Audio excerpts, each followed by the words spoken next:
pelo sinal da Santa Cruz, livrai-nos Deus, nosso Senhor, dos nossos inimigos. Em nome do Pai, do Filho e do Espírito Santo. Amém. Bom dia. A paz de Jesus para você. Está lindo o nosso acampamento de casais. Lindo. E vai ficar muito mais, você concorda? Porque nosso Senhor quis que você estivesse aqui. Eu acredito que a maioria dos que aqui estão como casais, mas mesmo aquele ou aquela que por alguma razão precisou vir só, não veio por acaso, nem veio por uma determinação própria. Eu me determinei, eu quis, e por isso eu estou aqui, eu vim. Você veio porque Deus te trouxe a você, trouxe a sua esposa, trouxe ao seu marido. E quando o Senhor nos faz vir à presença dEle, sempre, porque Ele tem algo de especial, particular e maravilhoso para realizar nas nossas vidas. Eu gostaria de dizer a você com toda a sinceridade do meu coração, vocês não vão sair daqui de mãos vazias, não vão sair da mesma maneira que chegaram, não vão sair sem as respostas que vieram buscar do Senhor, não vão sair sem o socorro, sem o auxílio da bênção de Deus, porque nosso Senhor leva a sério as nossas decisões, sobretudo quando nós escolhemos por Ele.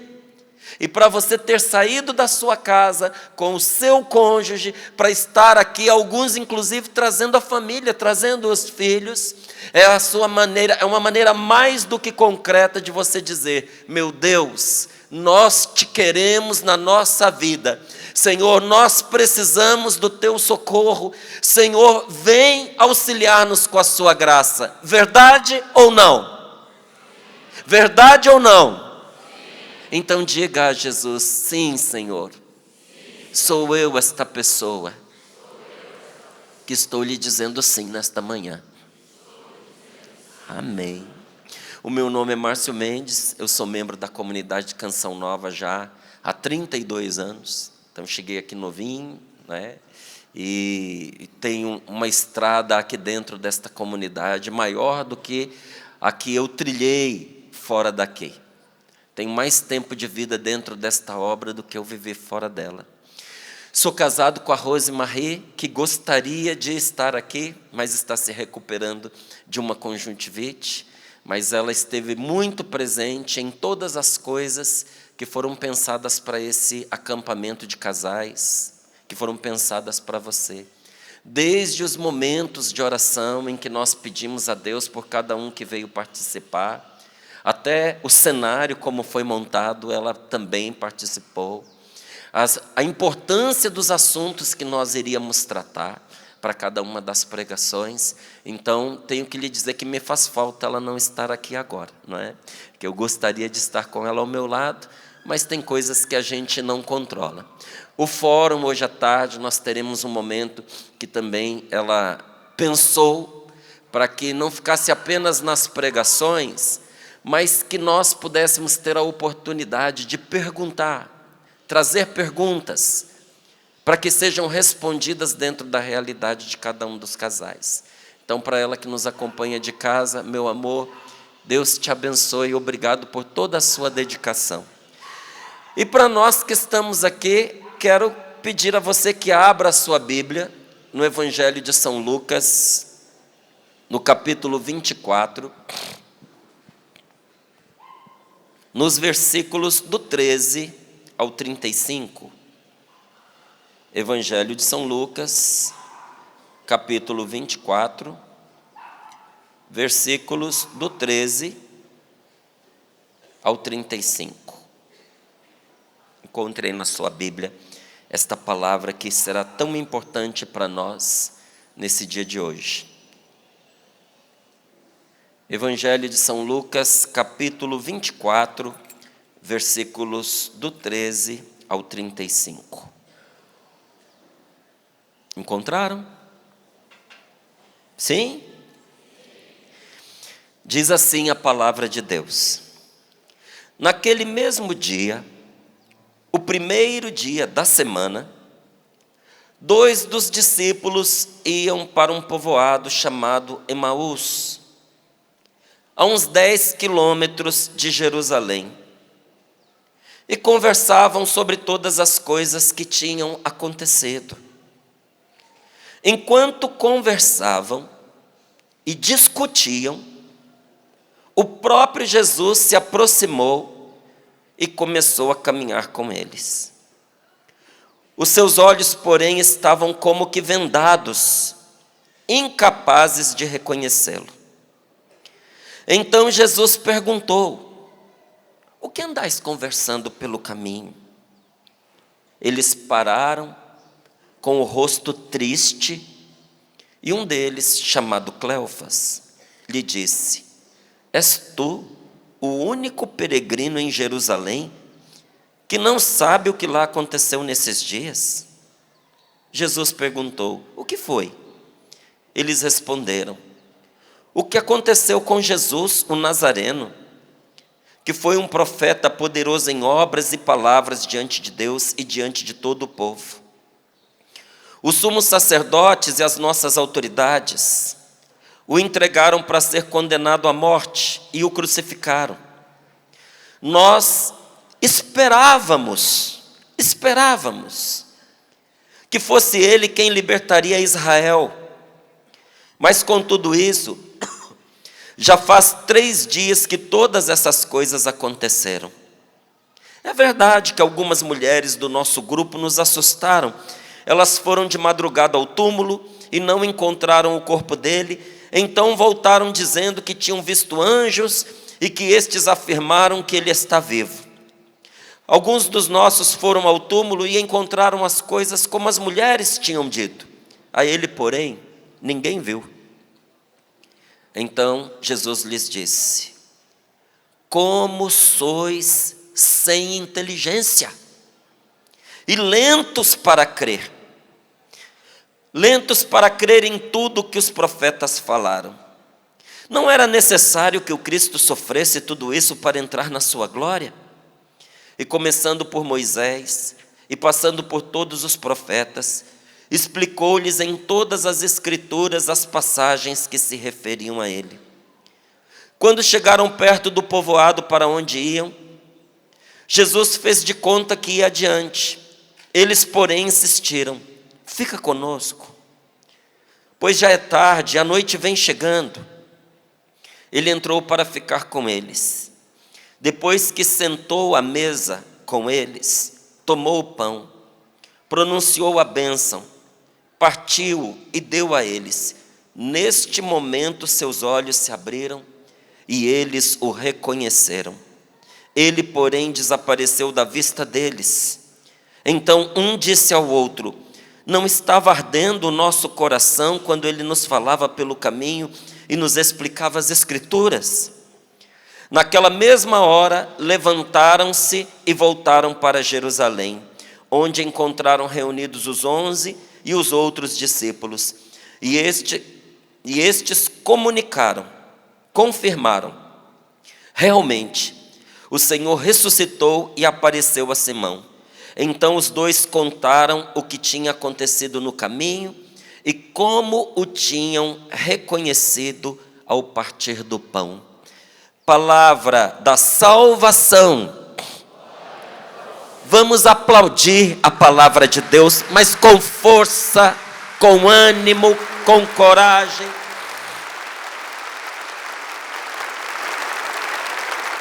Dois saíam de Jerusalém para Emaús. Jerusalém é a cidade santa. Em Jerusalém ficava o templo, o lugar do sacrifício. Jerusalém é a cidade de Deus, é a cidade das promessas.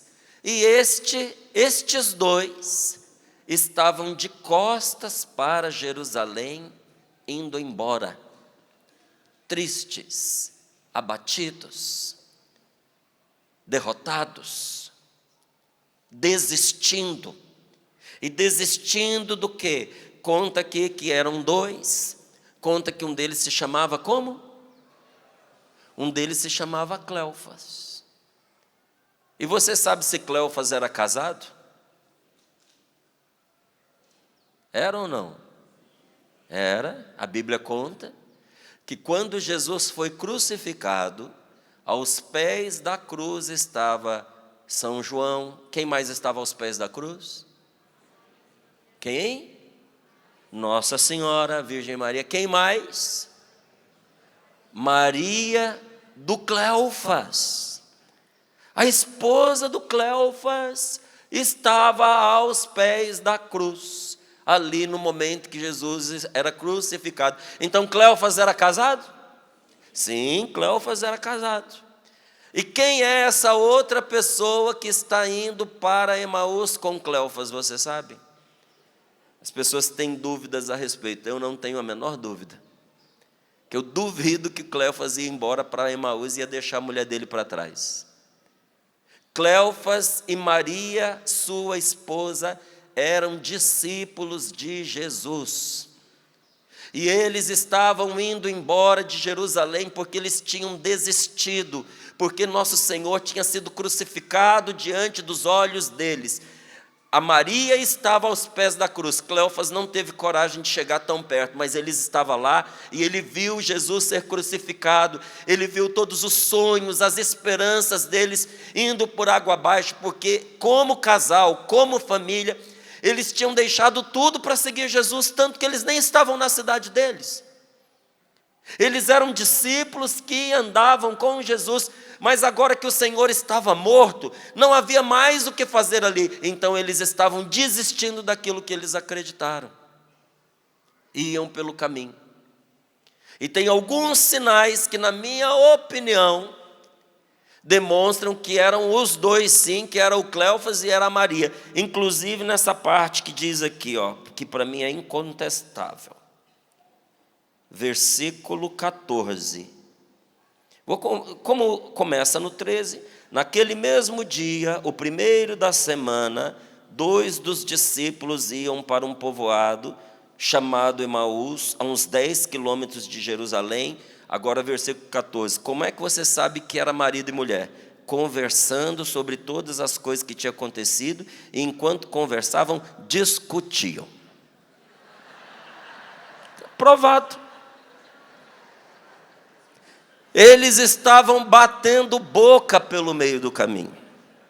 Mas batendo boca no quê? Tristes. Provavelmente a Maria falando para ele, eu te avisei que essa ideia de deixar tudo para poder seguir Jesus era demais. Tudo bem a gente gostar, tudo bem a gente entender a mensagem dele, mas precisava sair de casa, precisava ir para Jerusalém. E o Cleofas respondendo, eu não forcei ninguém, você veio porque você quis, na hora você não contrariou. E agora como é que nós vamos fazer? A humilhação que nós vamos enfrentar, vai ter um monte de gente esperando para poder dizer, eu falei para vocês. Você vai ter que enfrentar a mamãe vai jogar na sua cara o resto da vida. Eles iam batendo boca pelo meio do caminho. E tanto é verdade que são os dois, que é muita coincidência, está em Jerusalém o Cleofas e a Maria, vir os dois pelo caminho, e entrar os dois na mesma casa não tinha sentido, gente. Sendo os dois um casal, ter um outro discípulo morando com eles na casa. Não, era marido e mulher sim.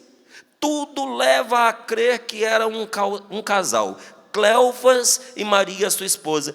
E estavam tristes, desanimados, porque esta é a realidade de toda, preste bem atenção nisso, é a realidade de toda e qualquer família que desiste do projeto de Deus para a sua vida.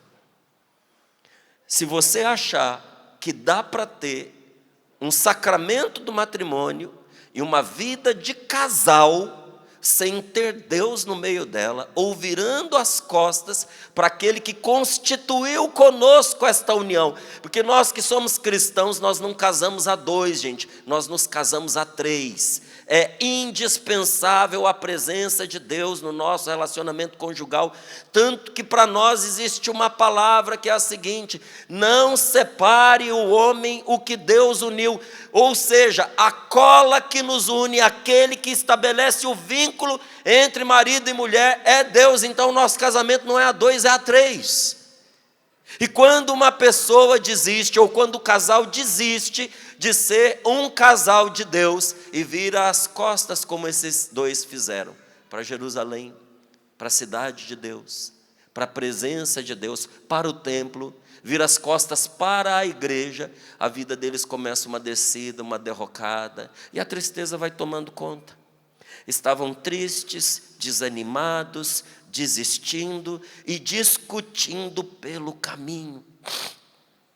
E o desgosto era tanto que eles estavam cegos até para o mais óbvio. Eles tinham convivido com Jesus, eles conheciam o Senhor.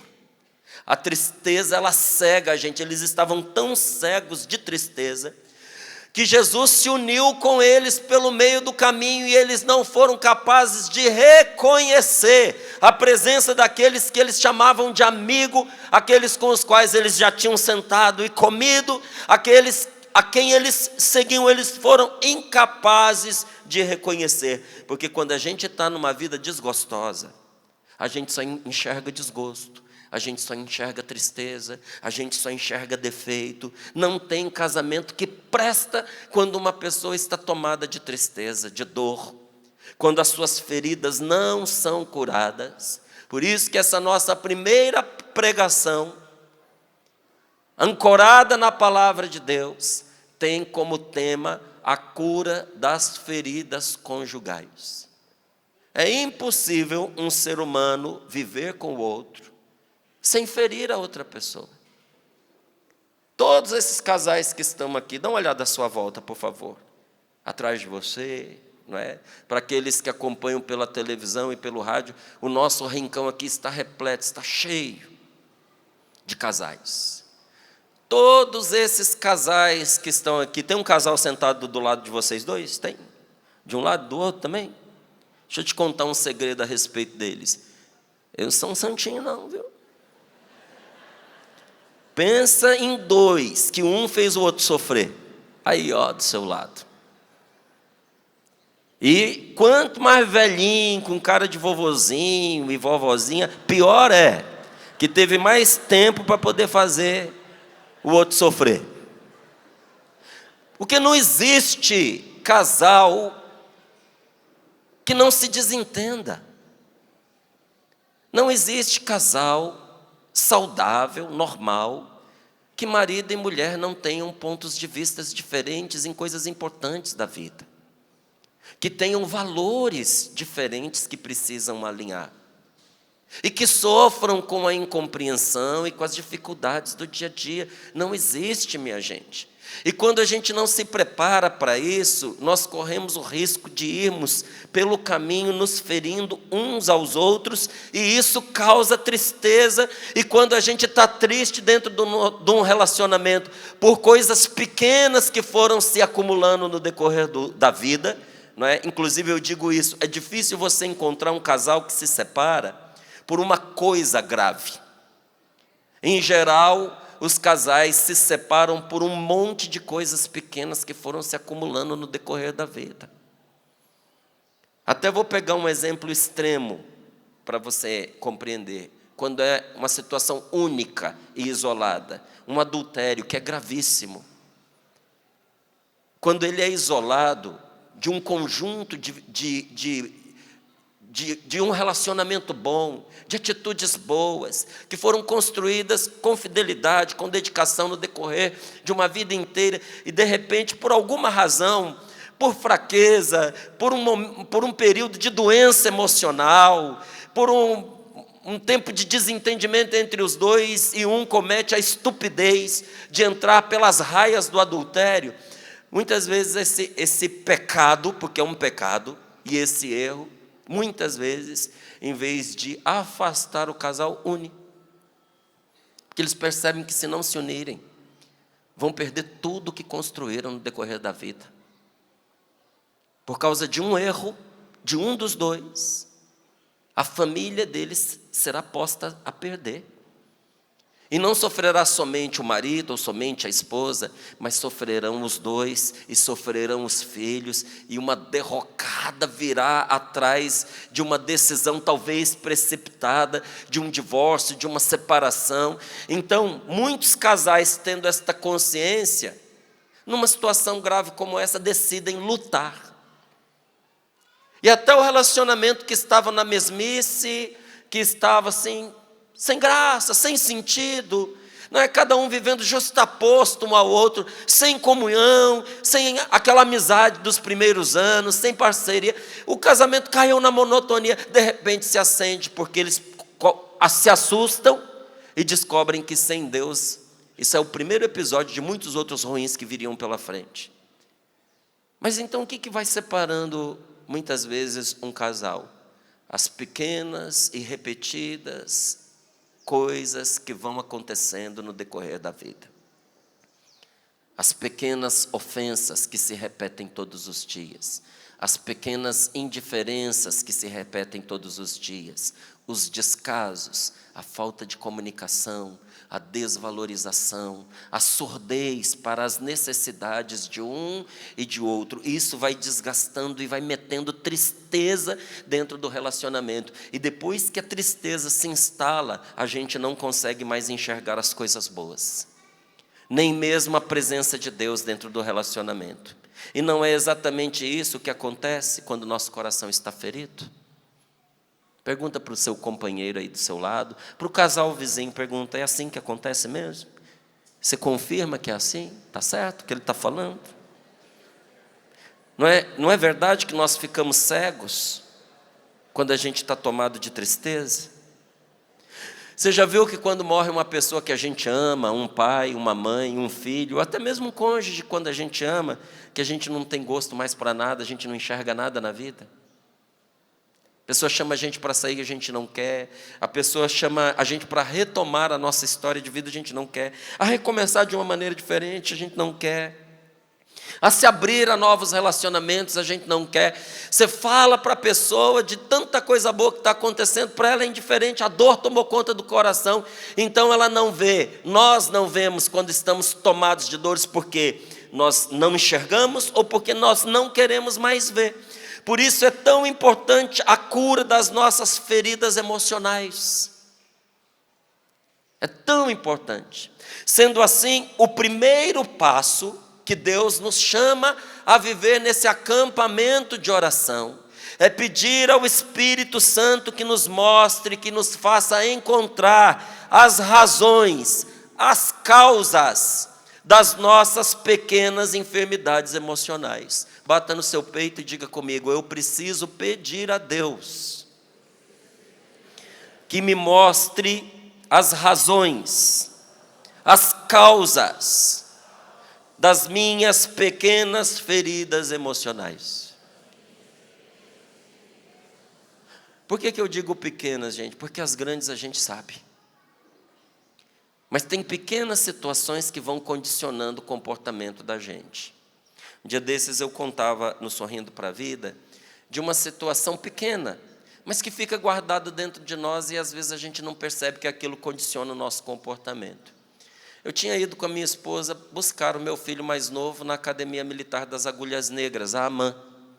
Ele está em formação para ser um oficial do Exército Brasileiro. E aconteceu que eu estava me redisciplinando no que diz respeito à alimentação. Então, comendo certinho, nas horas certas, comendo apenas o suficiente, e estava reguladinho. Mas eu tinha horário para comer. Eu não podia comer antes de 5 horas, depois da primeira refeição, e não deveria passar de 7 horas, porque você começa a ficar fraco, aí você passa mal. E aconteceu que ele atrasou a saída, e já tinham as quase 9 horas que eu não comia. Gente, eu sei que é só comigo que isso não acontece com seu marido, homem com fome. Você já viu como é que o homem fica com fome? Você quer ter o seu marido sempre bem-humorado? Dá comida para ele. Você quer ver, ele chega em casa chateado, mal-humorado, sabe, desgostoso. Hora que ele abrir a porta, esteja você com um pratinho de petisco na mão e diga, meu amor, para você. Ele vai sorrir na mesma hora, vai te beijar. Meu marido não me beija, prepara o prato de petisco. Aí ele vai beijar. Homem com fome é uma desgraça. Eu estava dentro do carro, quietinho, mas numa raiva que você não tem ideia. E eu sabia que era fome e fraqueza. E como as mulheres, elas gostam de conversar, e eu sabia que daqui a pouco a Rose ia pegar corda, falei, vou avisar antes, porque depois que ela começar a falar, ela vai achar que eu não estou querendo conversar com ela. Então, estava silêncio entre nós, virei para ela e disse assim, meu amor, você não tem ideia da fraqueza que eu estou sentindo, e por causa da fraqueza, a raiva que eu estou. Aí ela, sério? Eu falei, amor, eu estou me contendo. Eu estou com raiva do volante do carro, estou com vontade de morder nele. Estou com raiva de mim. Aí ela me olhando assim assustada, eu falei, então, se você me perceber assim mais carrancudo, quieto, sisudo, não é nada com você, é fome. Estou com fome. Aí até esbravejei uma hora lá, falei assim, não vou vir buscar mais com antecedência não, só vou buscar ele minutos depois, ou hora depois que for a hora marcada, porque atrasa, não. Aí depois sosseguei. Ok, Lucas saiu, entrou no carro, nós viemos para casa. Quando ele entrou no carro, militar e jovem, cadete, ele trouxe um monte de roupa suja para lavar, inclusive desses acampamentos que eles fazem na selva, tudo sujo de barro, uma mochila de acampamento, um monte de coisa. Eu olhei, eu tive dó da Rose. Só que quando a gente chegou em casa, eu fiquei com dó dela de mim também, porque assim que a gente entrou em casa, eu varado de fome, ela virou para mim e disse, meu amor, você vai ter que se virar com a sua comida, porque eu tenho esse monte de coisa aqui para lavar. Se ela tivesse dado uma facada no meu coração, não tinha doído tanto. Olha que interessante. Era noite. Ela precisava lavar aquele fardamento, senão não secava até domingo. Era noite de sexta-feira. Eram coisas que precisavam de tempo para poder secar. Se ela lavasse no sábado, talvez no domingo não estava seco para ele levar de volta. Era muito trabalho. Eu não tinha que pôr ainda esse peso nas costas dela de arrumar comida para mim. Eu tenho braço, eu tenho perna, qual que é o problema? Dá para eu ir fazer tranquilamente. E eu fui, e caladinho. Mas se eu estava com raiva antes, você imagina naquela hora. Enquanto eu fui ali preparar minha comida, eu fui perguntando a Deus, por que daquele destempero da minha parte? Porque a pessoa perder o jogo de cintura com uma coisa tão simples. Não me custa nada dar umas colheradas de comida, pôr num prato e esquentar. Qual que era o problema? Porque eu estava, de verdade, eu estava rezando e falando com Deus. Falei, Senhor, eu não me entendo, por que isso? E quando você pergunta a Deus, se prepare, porque Ele responde. Tem muita coisa da minha vida e da sua vida que nós não temos claro, porque nós não rezamos, porque nós não perguntamos a Deus com sinceridade de coração. Enquanto eu rezava, o Espírito Santo me pegou pelo coração e me jogou de volta, lá no passado. E eu lembrei de um dia que a minha mãe chegou enfesada dentro de casa, e a gente era tudo pequenininho, e ela disse naquele dia, não faço mais o jantar, não faço. Quem quiser que se vire e faça a própria comida. Ela estava nervosa, ela tinha os motivos dela, eu não julgo o que levou a essa decisão, mas o fato que isso aconteceu, e para mim como criança, porque eu era uma criança ainda, eu não era um adolescente, eu era uma criança, e aquilo para mim pesou como uma demonstração de não cuidado, de desamor, e causou dentro de mim uma ruptura. Você vai falar assim, nossa, Márcio, mas isso é demais. Sim, mas a gente é assim. Nós somos frágeis, nós somos sensíveis, nós somos emotivos. E às vezes, quando a gente é criança, uma coisa que para um adulto tem um peso, para uma criança tem um peso muito maior. E naquele dia algo aconteceu dentro de mim. Isso criou de verdade uma mágoa, uma ferida, que naquele dia, com aquela resposta, veio à tona com toda a força. E o que a gente faz nesta hora? A gente pega aquela situação, leva diante de Deus e diz: meu Deus, eu não sou mais aquela criança que naquele dia recebeu esse não. Eu quero renunciar a essa ferida e peço ao Senhor que a cure. E tudo que Deus traz à luz se transforma em luz na vida da gente e nos cura. Agora veja, quando nós ficamos desatentos a essas realidades internas, a gente sempre procura alguém para culpar. E nunca somos nós mesmos. A coisa mais fácil naquela hora seria eu querer pôr a responsabilidade na minha esposa, que além de dar conta de um serviço extremamente pesado, ainda tinha que fazer comida para mim. Não tinha não. Então entenda como é importante. Estou dando o exemplo de uma pequena ferida que nós carregamos. Mas a gente não tem só uma.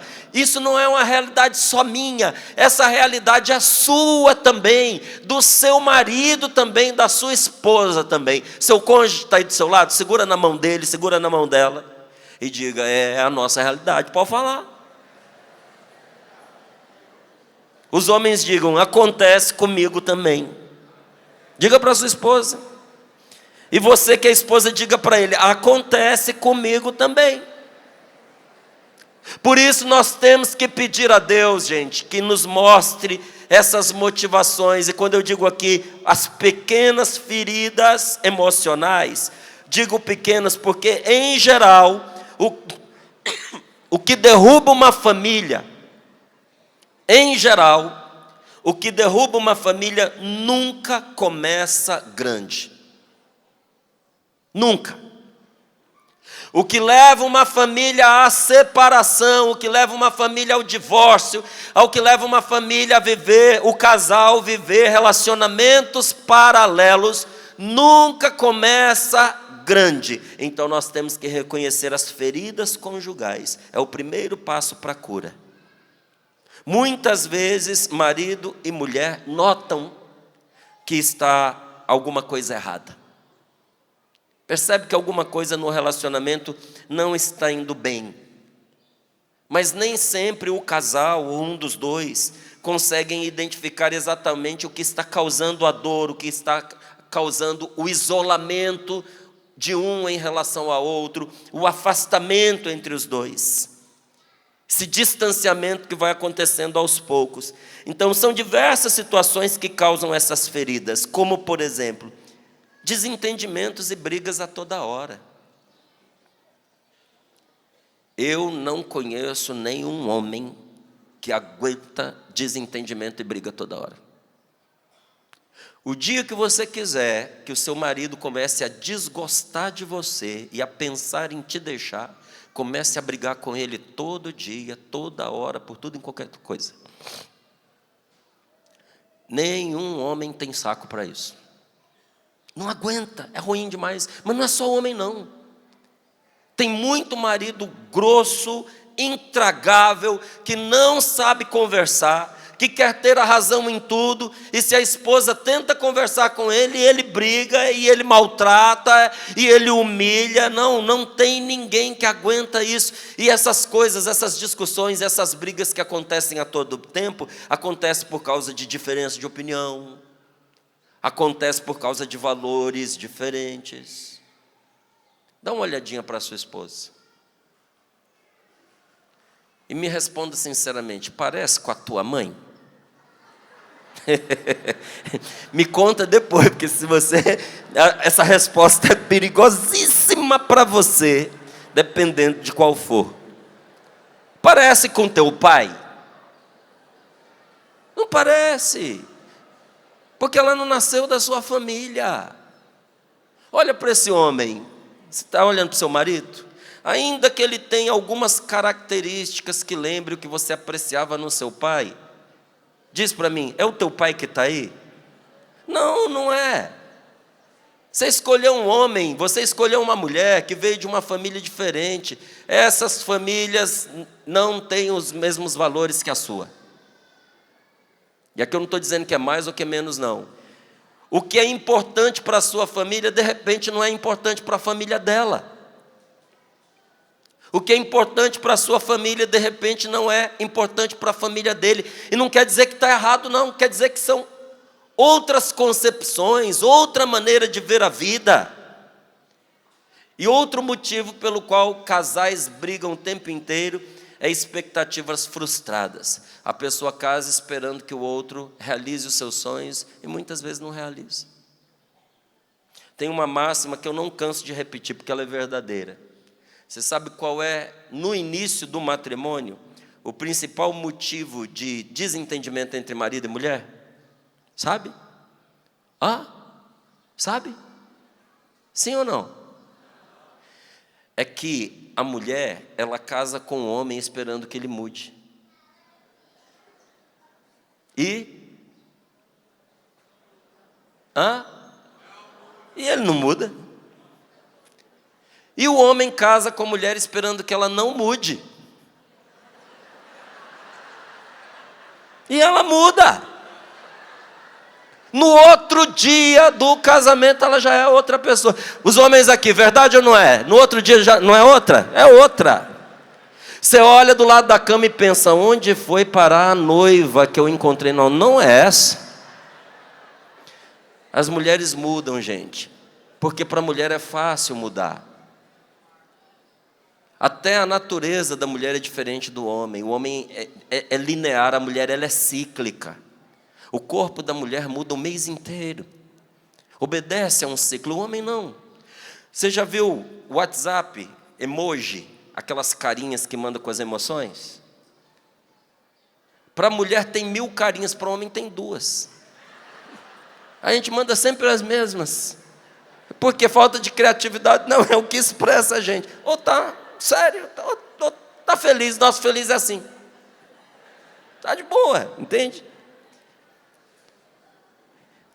Então a gente entra no casamento achando que a outra pessoa vai corresponder aos nossos sonhos.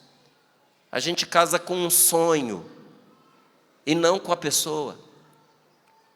Será que muito que atrapalhou vocês no início do casamento não foi porque você, em vez de casar com essa pessoa que está do seu lado, você casou com o seu sonho, com as suas expectativas, e elas não se realizaram, você ficou frustrada? E o que acontece quando essas coisas se dão? Quando você começa a ter brigas, quando você se sente frustrado nas suas expectativas, vem um desgosto tremendo de estar em casa. A pessoa não tem vontade de estar dentro de casa desse jeito. Olha, quantos casais estão sofrendo porque não se comunicam mais.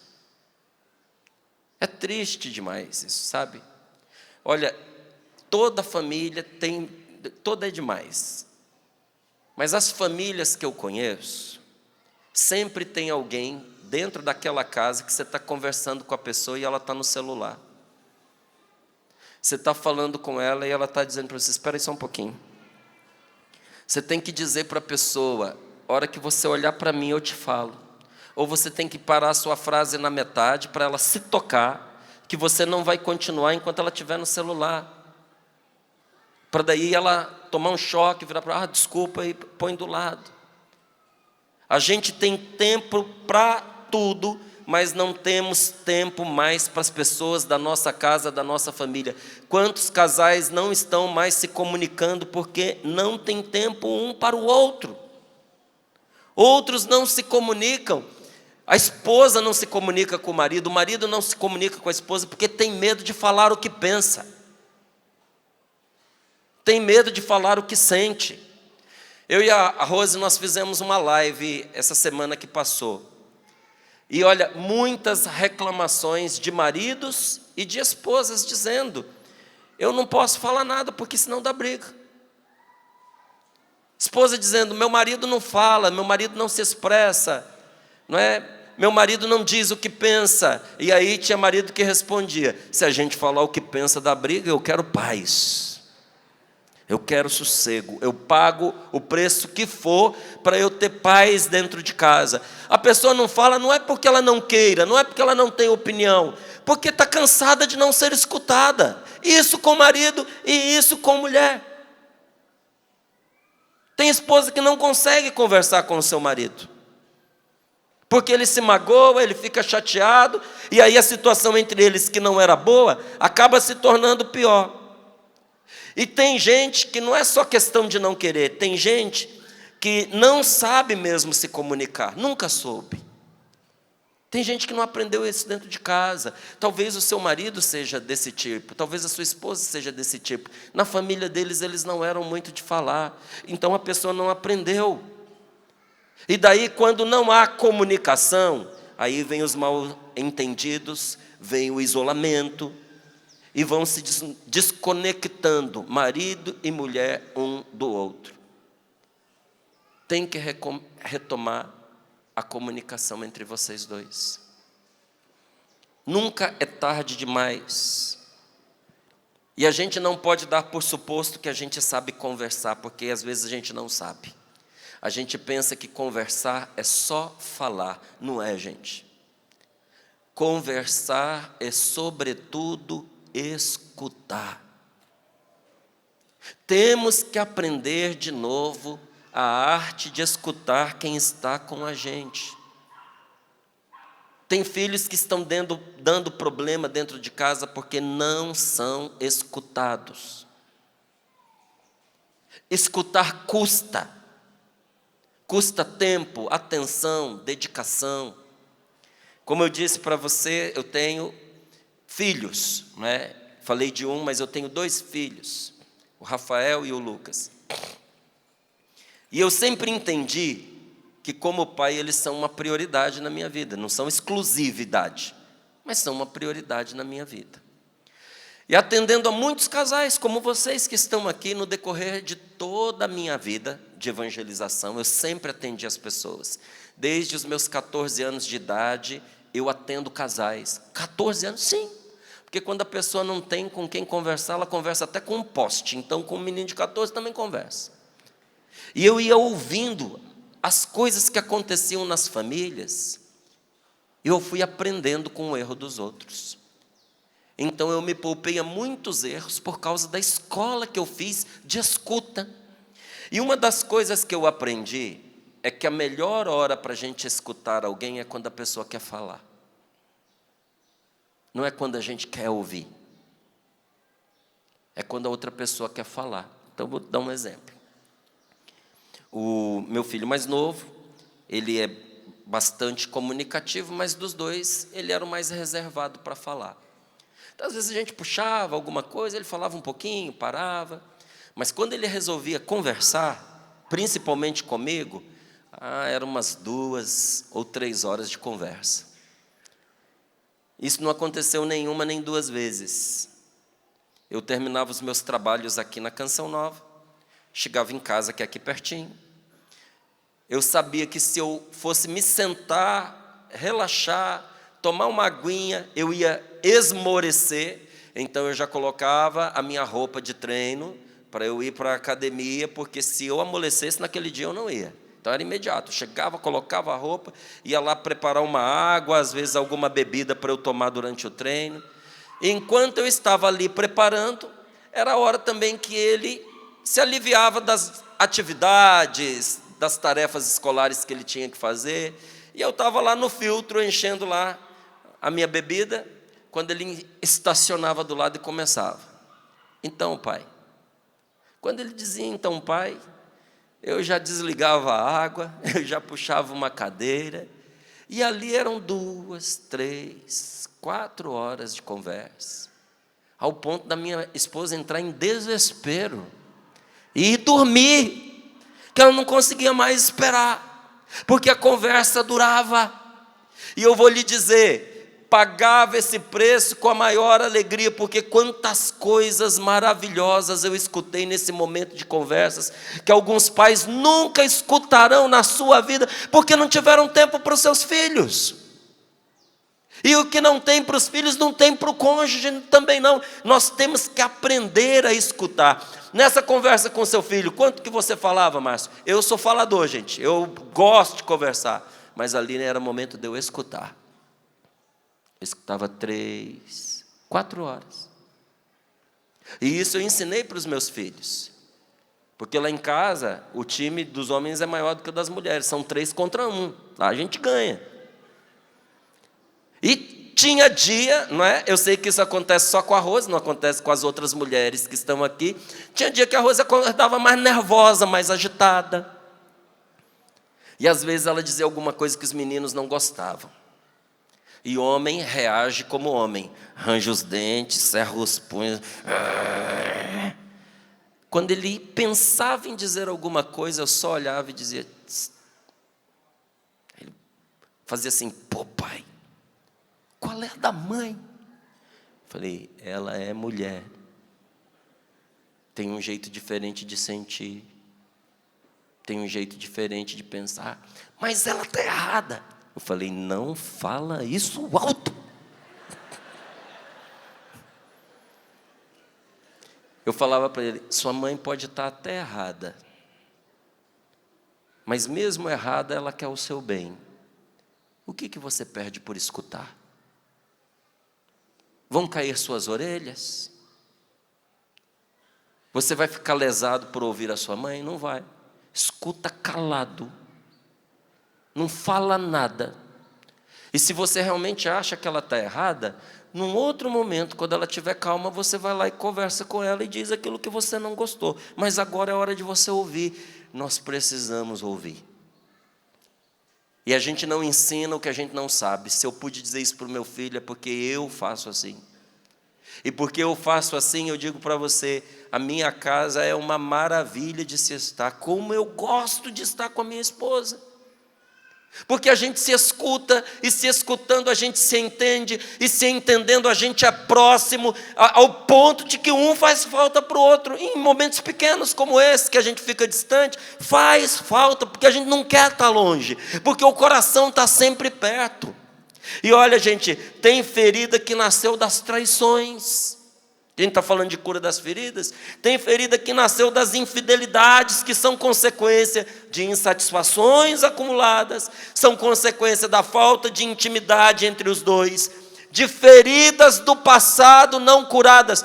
Talvez você diga assim, Márcio, mas lá em casa não tem esse negócio de insatisfação, porque a gente está sempre bem, eu e o meu marido a gente se dava bem, eu e a minha esposa nos dávamos bem, a nossa vida sexual ia bem, e eu não sei o que aconteceu, a gente tinha intimidade, mesmo assim aconteceu um adultério.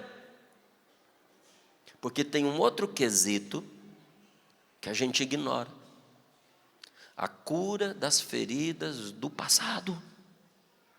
Entre os apetites, sim. Entre a escolha da pessoa, sim.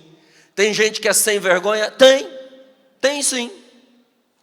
Mas quando o matrimônio vai bem, quando você vê que o outro valoriza a família, quando você vê que a pessoa prima por estar ali, que não é natural nela querer destruir a própria família por causa de uma aventura e ainda assim ela faz, a gente tem que se perguntar, como é que foi a história de vida dessa pessoa?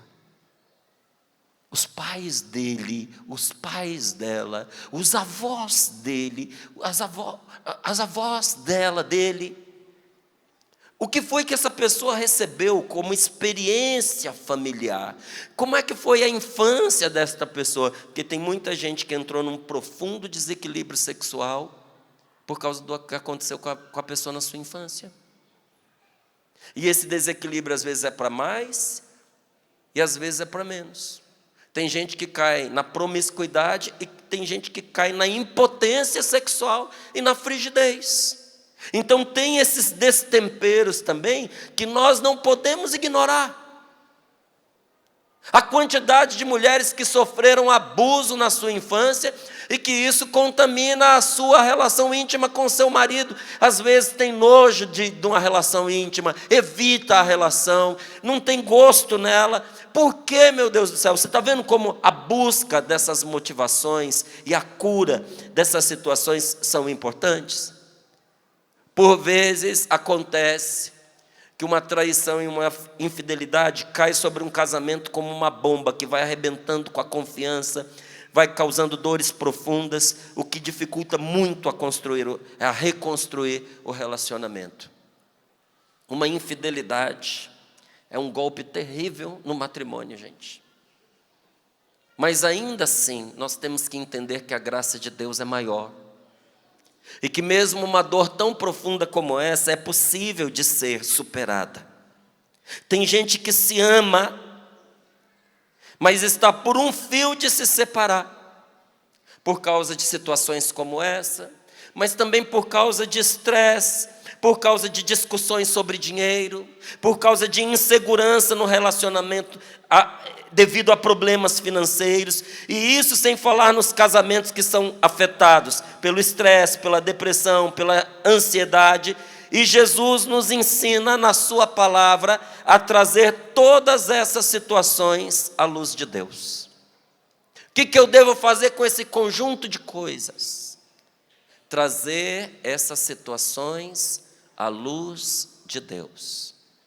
Por que eu quis pegar a história do Cleofas e da Maria? Porque tudo começou pela palavra de Deus, continuou com eles chamando Jesus para dentro de casa, e se concluiu, se curou com a Eucaristia. Você percebeu isso nesta palavra? Eles estavam cegos de tristeza e de dor. Quando começou o processo de cura deles? Quando eles fizeram exatamente o que você está fazendo. Quando eles pararam para ouvir a palavra de Deus. Tanto que lá na frente o Cleofas diz para Maria: não ardia o nosso coração quando ele nos falava? Talvez ouvindo essas coisas você sinta um calor dentro do seu coração. Arda de novo algo dentro de você. E foi tão importante a palavra que eles ouviram daquele forasteiro pelo meio do caminho, que eles não sabiam, não tinham identificado quem era. Mas aquela palavra era tão boa que serviu para pôr aquele homem para dentro de casa, um desconhecido na opinião deles. Entra, fica conosco. Você precisa chamar Jesus de volta para a sua casa. Hoje, aqui nesse acampamento de oração, é o primeiro passo que você está dando na restauração da sua família. Você está ouvindo a palavra de Deus, mas eu tenho fé que você vai chamar Jesus de volta para dentro da sua casa. E no momento em que deixando que Jesus entrasse na vida deles, eles se voltaram para Deus de uma maneira especial, por um caminho de cura que o Senhor deixou para nós. Se voltaram para a Eucaristia, porque Jesus não só partiu o pão, ele celebrou a missa na casa deles. Você percebeu isso? Era a Eucaristia. Quando Jesus dá a eles a Eucaristia, e eles comungam, Jesus desaparece diante dos olhos deles. Você sabe por que Jesus desaparece nessa hora? Para dizer a eles que quem comunga não precisa ver, porque o Senhor está. Aplauda a palavra de Deus.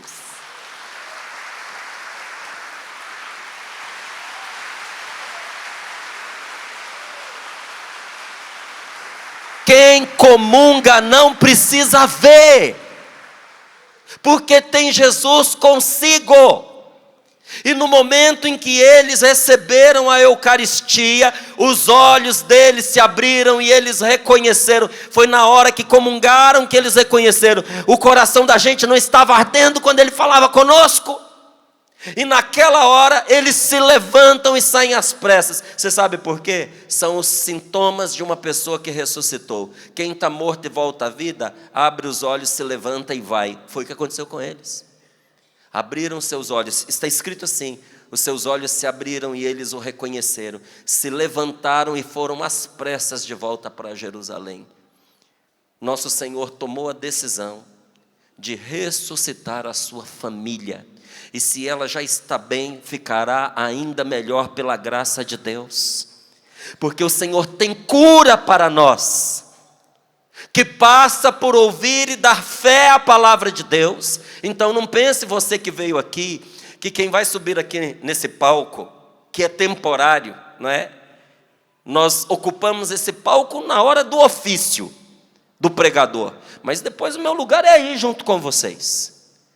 Não é? Não pense quem veio para participar, que quem subir no palco e pregar o microfone tem a missão de convencer você a não sair de casa, a não deixar a sua família, a não progredir, avançar para uma separação, para um divórcio. Essa não é minha tarefa. A minha tarefa é dizer a você que se você veio aqui é porque você tem fé que Deus pode fazer algo pela sua casa e pela sua família. E sabendo disso eu lhe digo, você vai sair daqui restaurado se o seu coração estiver aberto. Mas nós precisamos, meus irmãos, ter sempre em mente, na nossa cabeça e no nosso coração, que cura não significa simplesmente pôr a mão e rezar.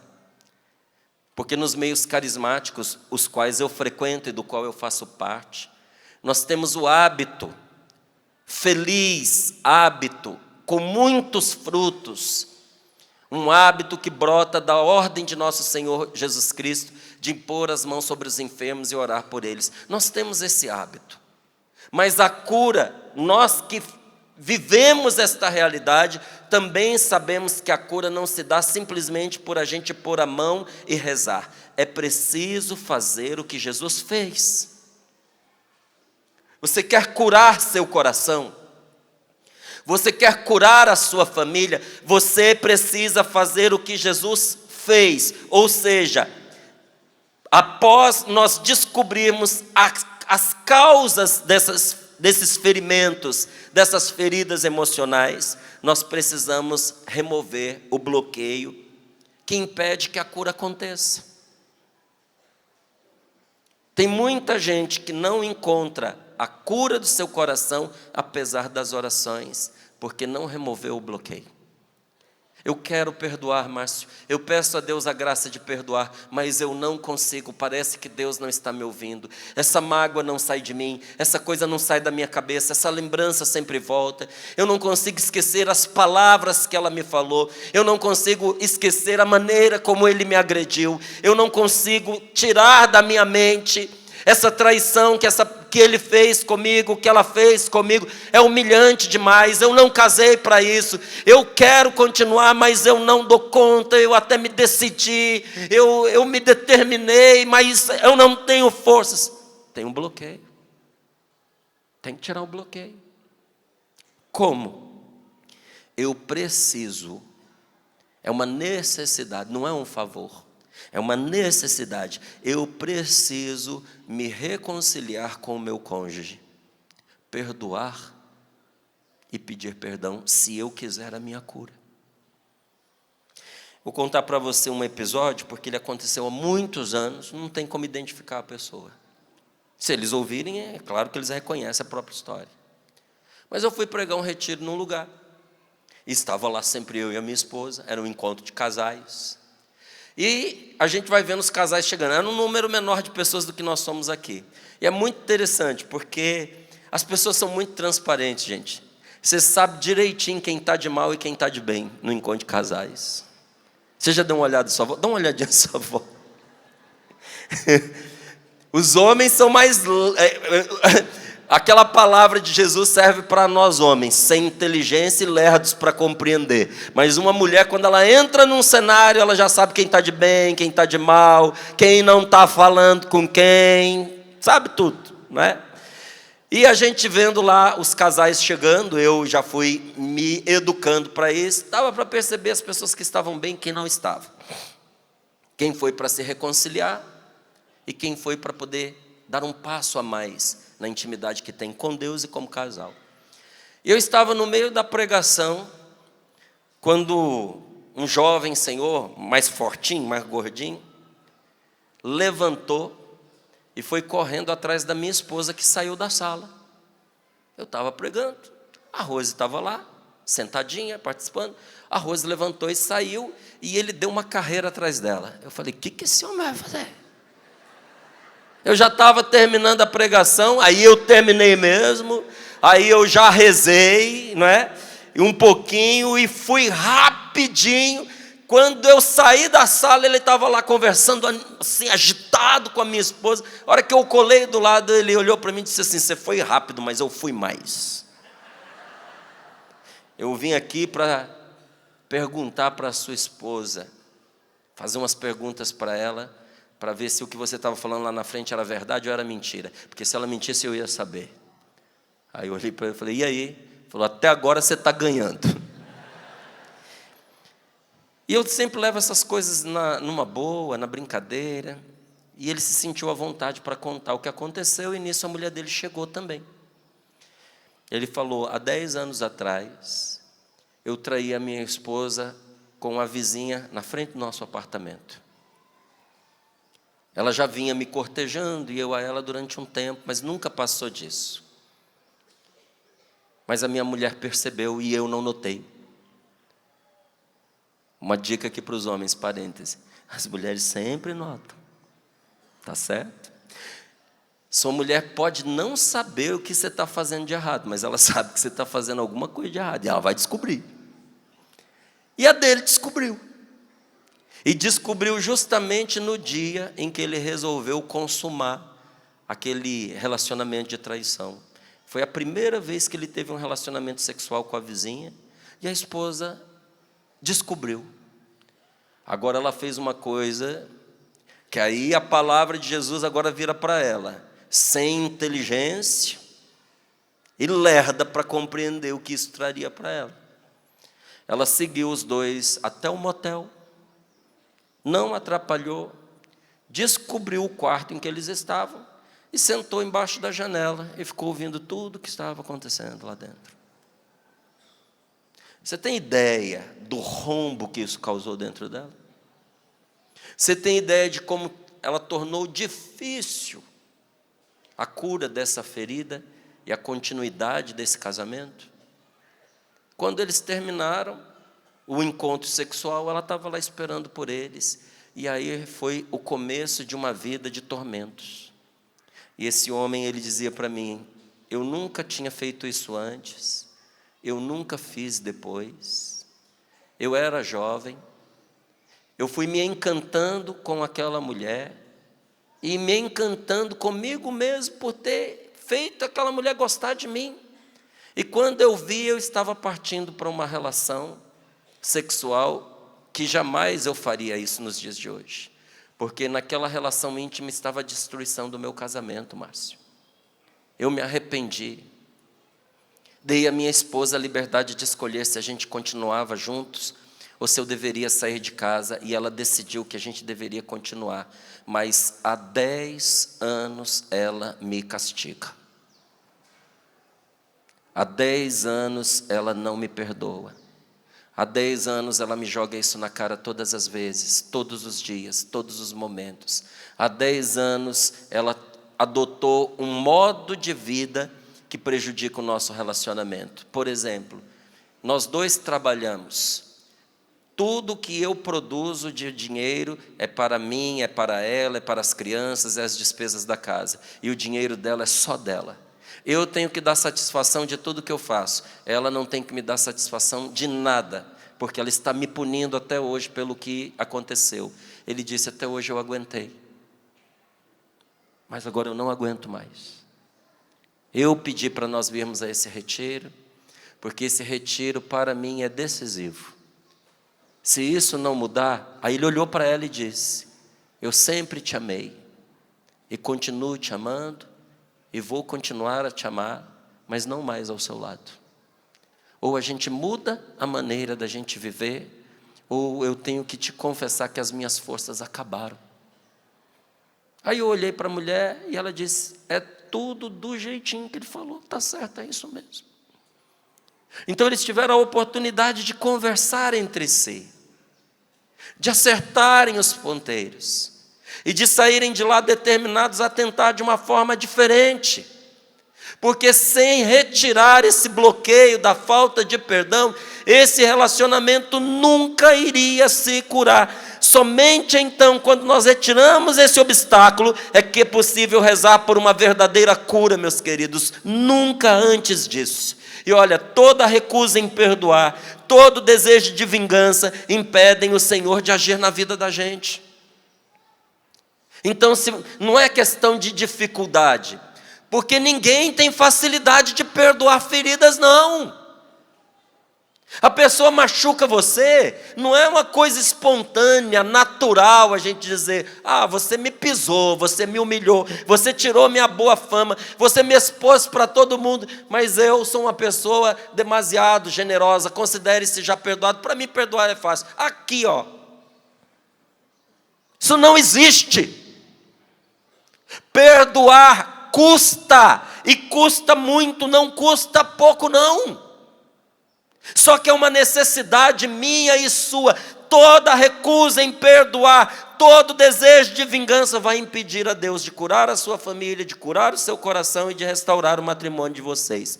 E Jesus afirma com todas as letras a cada um de nós que nós precisamos ter misericórdia com o outro.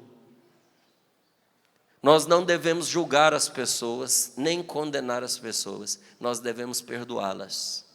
E a gente ouve isso na Bíblia e acha bonito e pensa nos outros. Mas quando Jesus disse, não julgue, não condene e perdoe, ele pensou em muita gente, mas pensou sobretudo nesse indivíduo que está sentado do seu lado. Olha para ele. Olha para ela. Qual é a ordem de nosso Senhor para você em relação a essa pessoa? Não julgue. Porque mesmo que você conheça um pouco da história dessa pessoa, você não conhece tudo. Não condene, porque um dia você vai ter tristeza de ter condenado essa pessoa. E, sobretudo, perdoe. Não pense que perdoar é passar a mão na cabeça e achar que foi pouco o que a pessoa fez, que não teve problema, que não teve importância. Não, não é isso não. Perdoar é você libertar vocês dois para começar de novo, de uma maneira nova. Por isso que Jesus nos assegura que tudo que nós fizermos para o outro vai acontecer para nós. Se você perdoar, virá perdão para você. Se você perdoar, se você condenar, você não condena somente o outro, você se condena, condena a sua casa, condena a sua família, condena o seu relacionamento. Tudo que a gente faz nesta vida, de bom ou de mal, mais cedo ou mais tarde, volta para nós. Você sabe disso? Sim ou não? Então diga para o seu companheiro, para a sua companheira, tudo nesta vida que a gente faz, de bom ou de mal, mais cedo ou mais tarde volta para nós. E pergunte para ele, você sabe disso? Pergunte a ela, você sabe? Então o que é que você quer semear? Jesus quer que nos perdoemos. Jesus quer a nossa reconciliação. Só que a reconciliação entre nós, casados, marido e mulher, preste muita atenção, porque se houve coisas importantes que eu disse a você no decorrer dessa pregação, talvez a mais importante venha agora. Nosso Senhor, Ele quer que nos perdoemos, Ele quer a nossa reconciliação, mas essa reconciliação não virá pela força dos argumentos e das discussões. Vocês não vão fazer as pazes batendo boca igual o Cleofas e a Maria. Vocês discutindo e se desentendendo, argumentando para ter razão sobre o outro, só vão conseguir uma coisa: ficar mais tristes, desanimados e confirmar o que existe de negativo no relacionamento. Porque todo relacionamento tem aspectos negativos. Isso é mal? Não, mal é o que a gente faz com isso. Quando você pega o que é negativo e usa como ferramenta para você trabalhar e melhorar, isso inclusive é um bem para você. Mas quando você se deixa arrastar pelo que é negativo, aí isso é uma tristeza. Quando a gente acha que nós vamos nos acertar, somente quando o outro der razão para nós e disser, realmente você estava certo e eu estava errada, você estava certa e eu estava errado, e quando por meio de muita discussão, de repente acreditar que vai chegar ali num consenso, você pode ter certeza que até lá vocês aprofundaram as feridas. Então como é que virá esse perdão e essa reconciliação? Quando nós pararmos de olhar para os nossos caprichos e para as nossas mágoas e juntos voltarmos os nossos olhares para Deus. Pare de olhar um para o outro, para os defeitos um do outro, para aquilo que o outro fez. Porque se a gente quiser passar limpo o que nós fizemos um para o outro, vai com cada um para um lado. Não é pela força da discussão. É quando parar de ficar olhando para as minhas vontades pessoais, para os meus sonhos não realizados, para a minha maneira de querer viver a vida, para os meus caprichos e para os pecados do outro.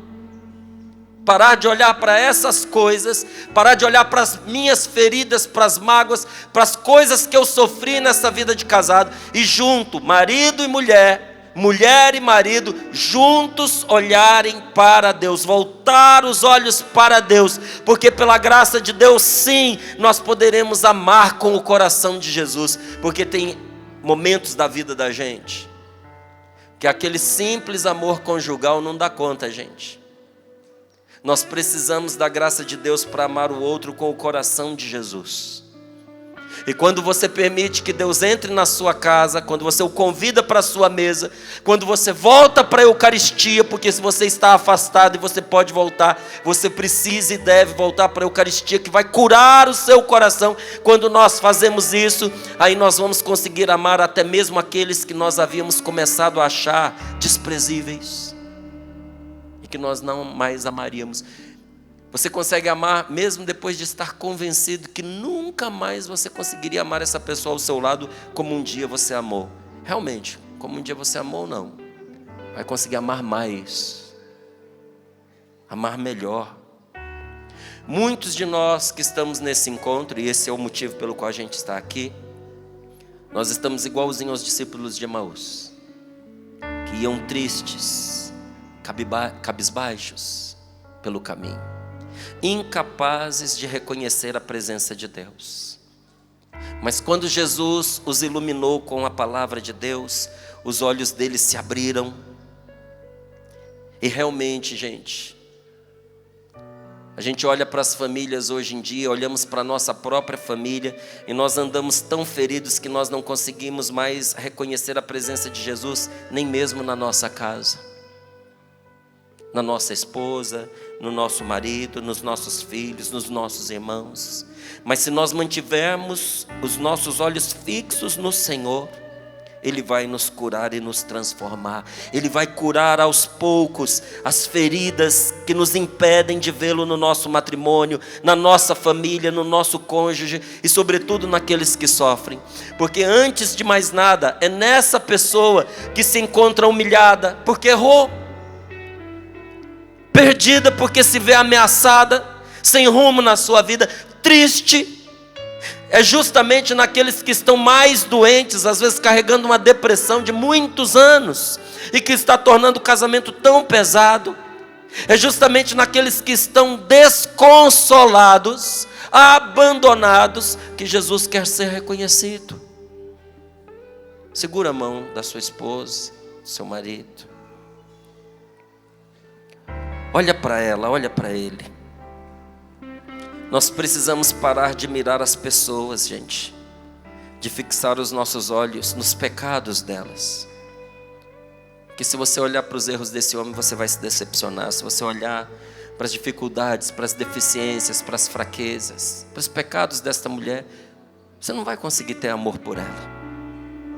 Ao contrário, peça a Deus agora a graça, peça ao Espírito Santo a graça de você ver Jesus nessa pessoa, sobretudo naquilo em que ela tanto incomoda você. Procure ter um coração compassivo com ela, um coração compassivo e bom.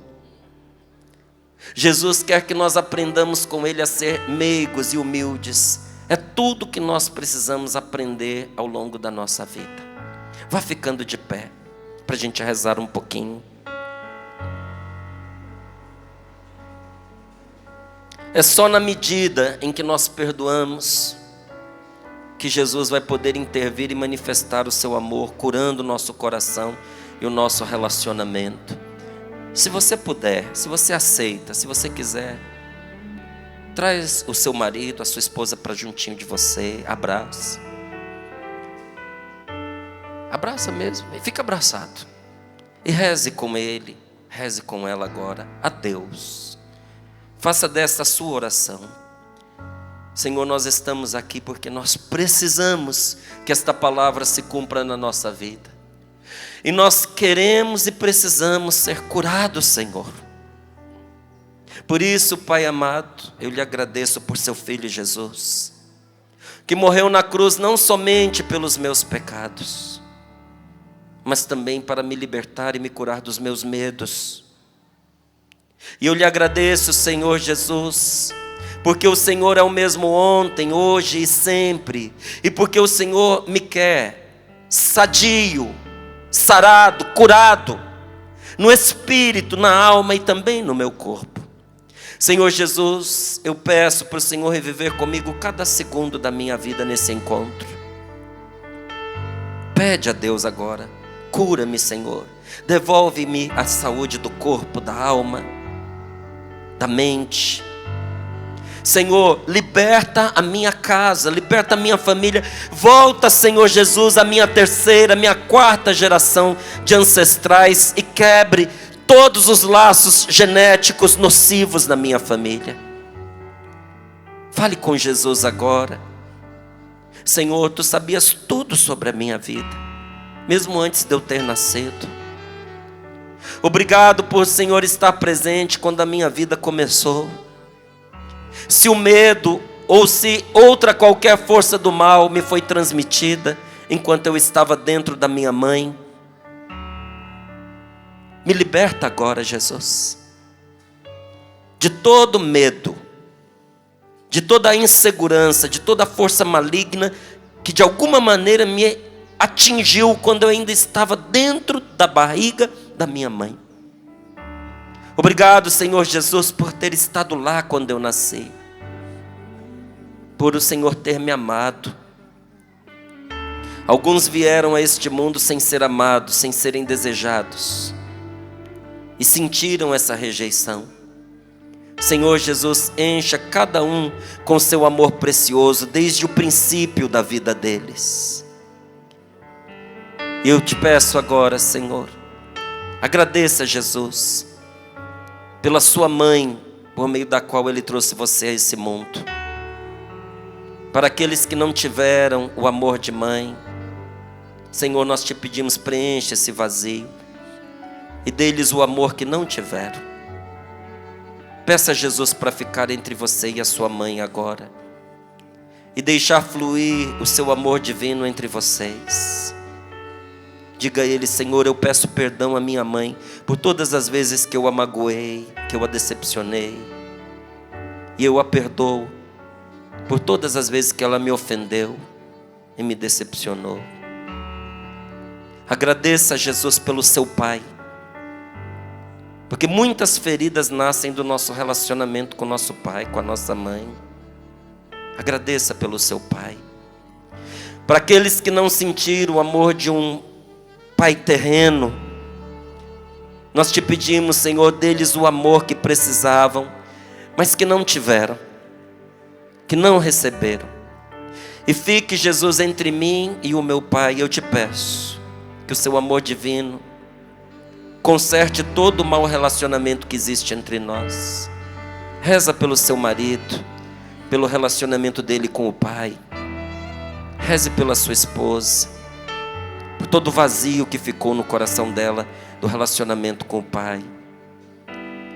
Eu peço perdão ao meu pai por todas as vezes que eu o magoei, o decepcionei, e o perdoo por todas as vezes que ele me ofendeu e decepcionou.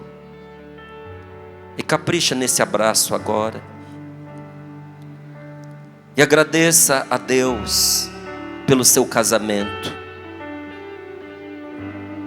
Diga para Jesus: obrigado, Senhor, por estar presente quando nós nos casamos. Para uns foi um belo começo, mas para outros foi um pesadelo. Pede a Jesus agora: tira, Senhor, toda mágoa que está no nosso coração, meu e da minha esposa, meu e do meu marido. Eu peço para que o Senhor fique agora entre nós, entre mim e a minha esposa, entre eu e o meu marido, e cure, Senhor, toda mágoa. Cura, Senhor, o meu coração que está sangrando. Eu digo para o meu esposo, eu digo para a minha esposa que eu perdoo. E se você tem coragem, e se você quer fazer esse ato de fé, eu te garanto que Deus vai levar a sério e vai te abençoar por isso. Diga para sua esposa, diga para o seu esposo: eu perdoo você por ter me ofendido. E eu peço o seu perdão por eu ter ofendido você. Porque se nós viemos buscar a cura, nós precisamos tirar esse obstáculo. E agora, para que tudo que virá pela frente encontre terreno fértil no nosso coração para nos libertar.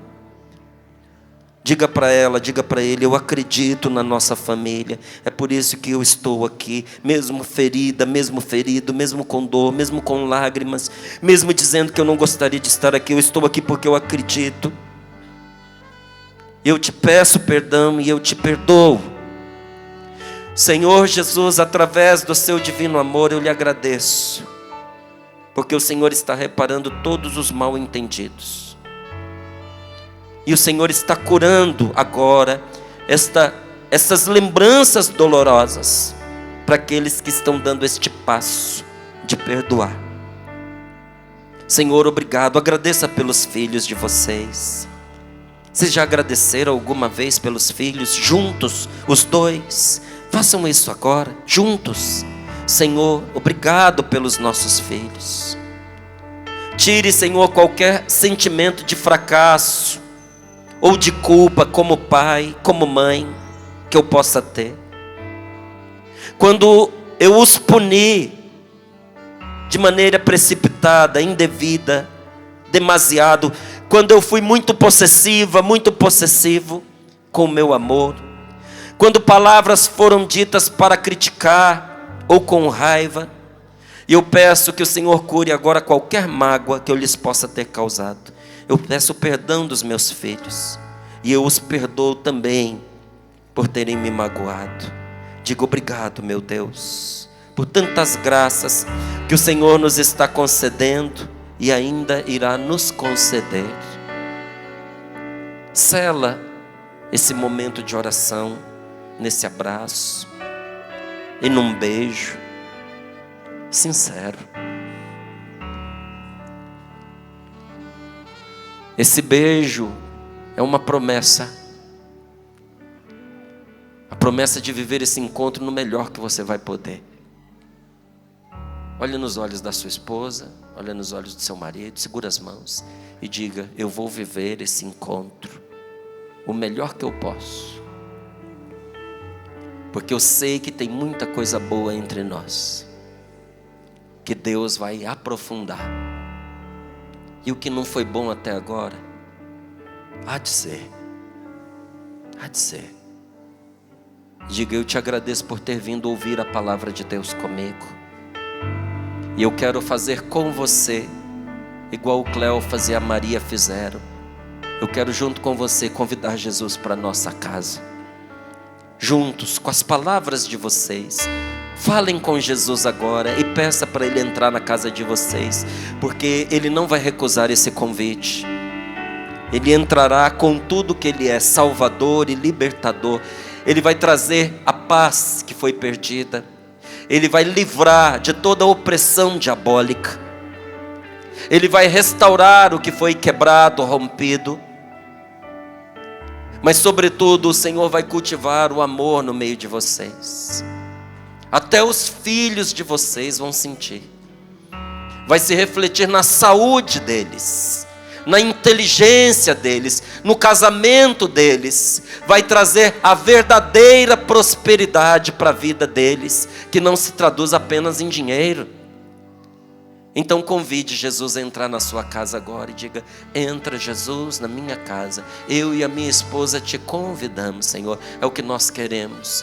A nossa casa é tua, Senhor. Tu podes entrar e te estabelecer, porque não queremos mais continuar sem Ti. Nós tentamos, Senhor, e não foi bom. Nós não gostamos do resultado. Nós queremos sim avançar com a nossa vida, mas que Tu estejas à frente.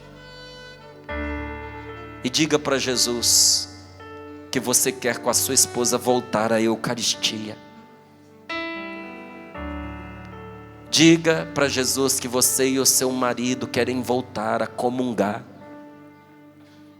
querem voltar à missa como família, que você acredita no poder da ressurreição da Eucaristia. Não será difícil se você assumir o compromisso. Não tenha medo de se comprometer com Jesus e falhar. Se você for sincero, Deus vai te dar a graça. E com esta graça, muitas outras graças. Diga, eu quero, Senhor.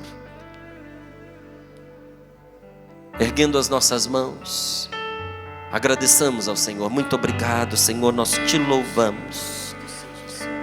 Que bênção poder começarmos assim esse nosso dia de hoje, com o Senhor à nossa frente. Louvores e glórias a Ti, Senhor. Cantemos, irmãos. Somente em Ti construirei a minha casa. Somente em Ti